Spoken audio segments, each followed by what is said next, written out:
CB Pandey साहब हैं जो कि पूर्व न्यायाधीश हैं, इसके अलावा राष्ट्रीय नैतिक पार्टी के आप अध्यक्ष हैं और राष्ट्रीय विकल्प मोर्चा के आप राष्ट्रीय संयोजक भी हैं। कि धर्म के नाम पर, जाति के नाम पर, कम्युनिटी के नाम पर, समाज के नाम पर उसको अपमानित करने के लिए या उसको उत्तेजित करने के लिए अगर आप कोई बात कहते हैं तो वो एक गंभीर अपराध है। और हेट स्पीच किस तरह से नुकसान पहुंचा रहा है भारत जैसे लोकतांत्रिक देश को? सारे नेताओं का नाम नहीं ले सकता, रोज कुछ ना कुछ वो अब इस तरह का बातें बोलते जाते हैं। हेट स्पीच ही है उनका, लेकिन कोई कार्रवाई नहीं। और ताज़ा अभी देखिए, अभी ये सपा का नेता है राजकुमार भाटी, ये सपा का नेता ही है ना, सपा का प्रवक्ता है। जी जी। अब वो ऐसी बात बोल रहा है कि दोस्तों, जिस प्रकार से हम देख रहे हैं पूरे देश में पिछले कुछ वर्षों में हेट स्पीच का चलन बढ़ता जा रहा है। तमाम लोग एक दूसरे वर्गों के खिलाफ, समुदायों के खिलाफ ऐसी भाषा का इस्तेमाल कर रहे हैं जिससे न सिर्फ समाज को नुकसान हो रहा है, देश को नुकसान हो रहा है, बल्कि हमारा कानून, हमारी संविधान भी इसके लिए इजाज़त नहीं देता है। इस विषय पर बात करने के लिए हमारे साथ बहुत ही सीनियर पर्सनैलिटी यहाँ पर मौजूद हैं। सीबी पांडे साहब हैं जो कि पूर्व न्यायाधीश हैं, इसके अलावा राष्ट्रीय नैतिक पार्टी के आप अध्यक्ष हैं और राष्ट्रीय विकल्प मोर्चा के आप राष्ट्रीय संयोजक भी हैं। पांडे सर, बहुत बहुत स्वागत है आपका द इंडियन ओपिनियन में। सर, सबसे पहले हम जानना चाहेंगे कि जो हेट स्पीच है, जिस तरह से आप देख रहे हैं, और अब जब हम डिजिटल युग में प्रवेश कर चुके हैं, सोशल मीडिया का ये दौर है, एक छोटी सी बात भी लाखों करोड़ों लोगों तक कुछ मिनटों में ही पहुंच जाती है, तो हेट स्पीच किस तरह से नुकसान पहुंचा रहा है भारत जैसे लोकतांत्रिक देश को? देखिए, जो भारतीय दंड संहिता थी तो बहुत पुरानी है कानून। उस कानून में भी ये व्यवस्था थी कि कभी भी किसी धर्म के नाम पर, जाति के नाम पर, कम्युनिटी के नाम पर, समाज के नाम पर उसको अपमानित करने के लिए या उसको उत्तेजित करने के लिए अगर आप कोई बात कहते हैं तो वो एक गंभीर अपराध है और उसके लिए 1 से लेकर 7 साल तक सज़ा की व्यवस्था है। अभी जब से सोशल मीडिया आया, पहले तो लोग कहते थे और लोगों तक पहुंच नहीं पाता था, बात लोग समझ नहीं पाते थे। लेकिन जब से सोशल मीडिया आया तो जैसा आपने कहा कि एक बार में कहा और पूरे दुनिया भर में फैल गया, तो इसके बाद बहुत ही गंभीर होने लगा। और जहाँ जहाँ ये जब से देश में जाति राजनीति आई और देश में जाति कानून बनने लगे, वो ऐसे कानून बने हुए हैं कि अपराध को भी उन्होंने जाति को श्रेणी में बांट दिया, तब से ये हेट स्पीच को समझ लीजिए एक प्रचलन में आ गया। क्योंकि लोग गाली दे रहे हैं और ये बड़े फ़ख्र के साथ अपने सोशल मीडिया पर पोस्ट कर रहे हैं और पूरा समाज तक फैल रहा है, पूरा अपमानित कर रहे हैं। तब ये मामला ये गया कि संविधान, ये तो बड़ा एक तरह से संविधान की ऐसी की तैसी है। संविधान में तो न कहीं जाति के आधार पर, न धर्म के आधार पर, न किसी भी भेद के आधार पर कोई ऐसी व्यवस्था संविधान में है नहीं। और अगर ऐसे कानून है तो मान्य भी नहीं है, फिर भी ये लोग कर रहे हैं। और जबकि ये आईपीसी में परिभाषित भी है कि अपराध है, तो इसको लेकर मामला सुप्रीम कोर्ट में, और सुप्रीम कोर्ट ने बड़ी शक्ति दिखाई कि अगर हेट स्पीच में एक शालीन मोहम्मद का मुकदमा है, उस मुकदमे में सुप्रीम कोर्ट ने कहा कि ये तो बड़ा गंभीर मामला है और संविधान तो एक तरफ करता है कि आप भाईचारा हो, समानता हो, एकता हो, और यहाँ आप एक दूसरे समाज को गाली दे रहे हैं। तो ये जो व्यवस्था आई तो उस पर सुप्रीम कोर्ट ने कहा कि इसके तो पर कार्रवाई होना ही चाहिए। गहरे जो अपराध हैं उस पर 153 ए, 295 ये सब, 504, 506 तो भी आईपीसी के थे, अब उसके बदल गए हैं, अब नए बीएनएस में आके 197 हो गया है, 395 हो गया है, इस तरह की कुछ धारा हो गई है। तो इस पर उन्होंने बड़ा गंभीरता से लिया और उस पर ये कहा कि इसमें ये ज़रूरत नहीं है अब कि आप एफआईआर दर्ज करें, प्राइवेट पार्टी इनिशिएट करें, कोई ज़रूरत नहीं। अब अगर ये किसी तरह से पुलिस के संज्ञान में कहीं भी आ रहा है, और चाहे वो नेता हो, प्रधानमंत्री हो, बड़े से मंत्री हो, सामान्य व्यक्ति हो, किसी धर्म का हो, किसी जाति का हो, किसी समाज से आया हो, अगर वो ऐसा कर रहा है तो वो फिर स्वतः लेके एफआईआर दर्ज करेंगे और मामले को उनको गिरफ्तार करेंगे। अच्छा, देखिए ऐसा क्यों कहा? जो हेट स्पीच देने वाले हैं ये बड़े कुछ लोग तो प्रभावशाली होते हैं, तो अब उन लोगों को आम आदमी क्यों इस लफड़े में पड़े कि उनके खिलाफ एफआईआर करें? तो इसलिए उन्होंने कहा कोई जरूरत नहीं है, स्टेट सीधे एक्शन ले, सीधे स्टेट। ये एक बहुत बड़ी बात है, एक सामता ऐसा कोई कानून नहीं है, इससे भी बढ़ का। और अगर ये सीधे एक्शन नहीं लेते हैं पुलिस वाले तो आप सीधे कोर्ट में जाइए और कहिए न्यायालय की अवमानना कर रहे हैं, क्योंकि निर्देश सुप्रीम कोर्ट ने दिया है। तो अपराध तो है ही है, और जो अगर पुलिस नहीं कर रही है तो उसके खिलाफ अवमानना की कार्रवाई की जाएगी। अब इसे जाने क्या हो सकता है, सुप्रीम कोर्ट क्या देता है। लेकिन आप देख पा रहे हैं कि विगत कुछ वर्षों में ये जो सुप्रीम कोर्ट का जो ये जजमेंट है ऑनरेबल सुप्रीम कोर्ट का, क्या लग रहा है धरातल पर पालन हो पा रहा है? कुछ नहीं। अब ये स्टेट, अब ये देखिए, अब स्टेट को चूँकि उन्होंने कह दिया, पुलिस को कह दिया कि उन्होंने खुद करना चाहिए, तो ये लोग हर नज़रिए से धार पे ये अपने राजनीति के साथ देखते हैं। जैसे कोई अगर अनुसूचित जात जनजाति का बोलता है तो उसकी गलत से गलत गंभीर बात को संज्ञान ले लेंगे कि जब मुख्यमंत्री और प्रशासन, मतलब पॉलिटिकल प्रायोरिटी के हिसाब, पॉलिटिकल प्रायोरिटी के हिसाब, मतलब कानून किनारे है, कमजोर आदमी बोल देगा तो उसके खिलाफ उसको रगड़ देंगे। यानी सुप्रीम कोर्ट का जो स्पष्ट डायरेक्शन है वो भी ताक पर रख दिया है, जैसा जो सत्ताधारी नेतृत्व जैसा चाहेगा वैसे ही पुलिस वैसे। अब अनुसूचित जात का देखिए, अब बहुत सारे नेताओं का नाम नहीं लेना चाहते, रोज कुछ ना कुछ वो अब इस तरह का बातें बोलते जाते हैं। हेट स्पीच ही है उनका, लेकिन कोई कार्रवाई नहीं। और ताज़ा अभी देखिए, अभी ये एक सपा का नेता है राजकुमार भाटी, ये सपा का नेता ही है ना, सपा का प्रवक्ता है। जी जी। अब वो ऐसी बात बोल रहा है कि ये जो ब्राह्मणों के उसने किससे उदाहरण दिया कि वेश्याओं से। अब एक ब्राह्मण के वेश्या, अब आप तुम कहो उसके 10-20 सफाई दो, लेकिन तुमने उसका और वो कोई गलती से नहीं बोला और हंसा, ताली बजाई गई, भीड़ ने भी बिल्कुल अपमानित करने का किया। उसका दृष्टिकोण देखिए पूरा, वो तो देखिए समाजवादी पार्टी मौन है, अखिलेश यादव मौन है, मौन स्वीकृति। तो खैर ये तो अखिलेश के लिए तो जड़ ही खोद देगा ये एक बयान, ये पूरे देखेगा, पूरे अब चलेगा अखिलेश के प्रति। अब लाख अखिलेश कहेंगे जो ब्राह्मण कहेगा हम करेंगे। अब उनकी जड़ इसने खोद दिया कि तुमने इसको अगर अब पार्टी से नहीं निकाला तो मैं समझता हूँ अखिलेश को तो एक ब्राह्मण का वोट शायद ही मिल जाए, और वो ब्राह्मण के जो नेता है अगर वो इस पार्टी से लड़ गए तो उनकी ज़मानतें भी जब्त हो जाएंगी। अच्छा सर, आप जो है विधि विशेषज्ञ भी हैं, न्यायाधीश भी रहे और देश की राजनीति से भी जुड़े हैं, पॉलिटिकल पार्टी, आप स्वयं एक पॉलिटिकल पार्टी को लीड भी कर रहे हैं। ऐसे जो बयान हैं, क्या ये एक नैरेटिव के तहत, एक प्री प्लान मोशन के तहत ऐसे बयान दिए जा रहे हैं? बिल्कुल ठीक है। ये सारे बयान जो है, देखिए सभी जातियाँ आप लग गई हैं कि ब्राह्मण या सब अट गई, उनको कॉर्नर कर दीजिए, और उनको ही लग रहा है कि उनकी जो तरक्की और विकास और वो उसके सारे जिम्मेदार यही लोग हैं। ऐसा नैरेटिव बनाया लोगों ने। और कौन बनाया है? सिर्फ 10% जातियाँ, सारी जातियाँ नहीं हैं। एक बात मैं आपके माध्यम से कहना भी चाहूँगा कि देखिए सामान्य वर्ग 50% है, 50% को आरक्षण मिला है। पिछड़े जातियों में जिनको 27% मिला है, अनुसूचित जातियों को मिला है ये 22%। ये पिछड़े जातियों में एक कितनी जातियाँ आप कल्पना भी नहीं कर सकते, लोग जानते ही नहीं। 157 जातियाँ हैं, और अनुसूचित जातियों में 71 जातियाँ हैं। 157 जातियों में क्या उन जातियों को कुछ मिला है? उसमें से अगर आप कोई भी किसी से पूछिए तो 2-4 यादव हैं, कुर्मी हैं, मौर्य हैं, कुशवाहा हैं, ये 4-5 जातियों को जानते हैं। मुश्किल से 5% जातियाँ जो हैं 157 में, वही पूरे 27% का फ़ायदा उठा लेंगे। उसी तरह अनुसूचित जातियों में भी मुश्किल से चमार हैं, पासी हैं, जाटो हैं, 3-4 जातियाँ, वही पूरे 71% का फ़ायदा उठा। तो वास्तव में वो जो 10% जातियाँ हैं, 5% पिछड़ों में 5% उनकी, तो वही 10% पूरे 50% का हिस्सा खा रही हैं। 40% को कुछ नहीं मिला। 90% जातियों को इस जाति कानून से और जाति राजनीति से कुछ मिल नहीं रहा।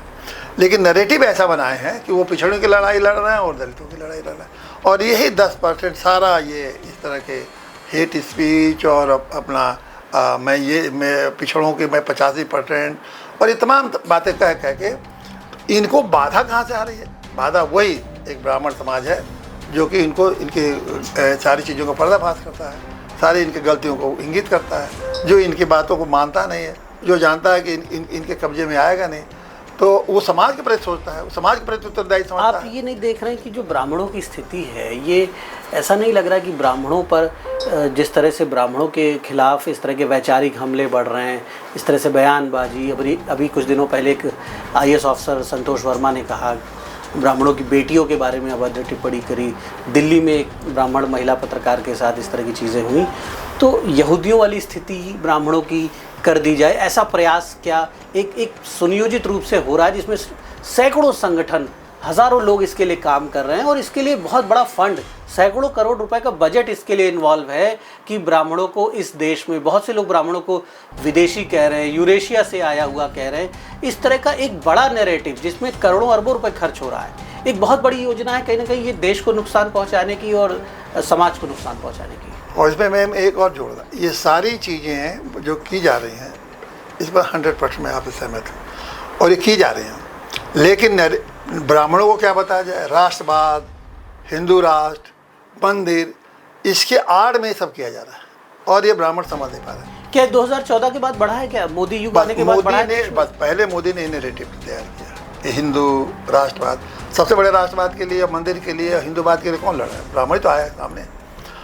अब देखिए हमारे जैसे लोग तो कभी जात की बात की सोचते नहीं थे, मैं तो मतलब सामान्यतः ब्राह्मण कभी इस तरह की सोच रखता ही नहीं था। मैंने तो पहली किताब लिखी, बहुत मशहूर हुई 40 साल, उसको सिद्धू हरिजन को भेज किया कि उसकी 40 साल में हालत देश में वैसे ही है जैसे कि आज़ादी के पहले थी उसकी, ये सोच के साथ है। लेकिन इन लोगों ने केवल सत्ता को हमेशा हमेशा के लिए अपने हाथ में बैठा ले रहा और राज करने के लिए पूरा बीजेपी और के लोगों ने नैरेटिव तैयार किया, वही फैलाया और इनको दिक्कत नहीं है, किसी से कोई मदद ले सकते हैं।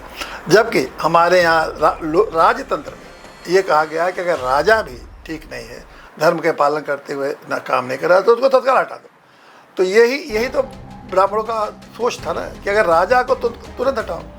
और अभी मैं बहुत चौंकाने वाली बात अभी कहूँगा कि जेटली, ये सुब्रमण्यम स्वामी ने एक बात एक दिन किसी प्रेस कॉन्फ्रेंस में की कि जेटली ने मोदी से ये कहा कि तुम सुब्रमण्यम स्वामी को किनारे कर दो। तो कहा ऐसा क्यों करें? तो उसने कहा कि इसीलिए कर दो कि वो ब्राह्मण है और ब्राह्मण तो ही तुमको जब चाहेंगे सत्ता से बाहर कर देंगे।